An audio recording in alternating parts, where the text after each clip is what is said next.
آیا مرغ میتواند پرواز کند؟ بله. در چه زمانی؟ زمانی که مجبور باشه.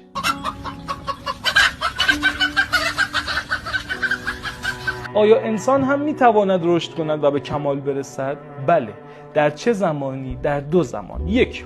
زمانی که از آگاهیت استفاده کنی، از دایره امنت بیای بیرون، اقدام کنی، پاتو بذاری رو ترسات و رشد کنی. و 2. زمانی که تو دایره امنت چپیدی بیرون نمیای و خداوندی که قول بست جهان، بست تو یعنی گسترش تو و نعمت و ثروت به تو داده، سگاشو میفرسته دنبالت. سگای خدا چی هن؟ مصیبت‌ها، بلاها، مشکلات. یعنی چی؟ یعنی یه چاه جلوی پات میذاره، با مخ میری تو چاه. حالا سعی میکنی از این چاه بیای بیرون، همزمان که داری سعی میکنی عضلاتت رشد میکنه. این بزرگترین درس خودشناسیه که انسان هیچ راهی جز رشد کردن نداره، چون سیستم خداوند بر این پایه است.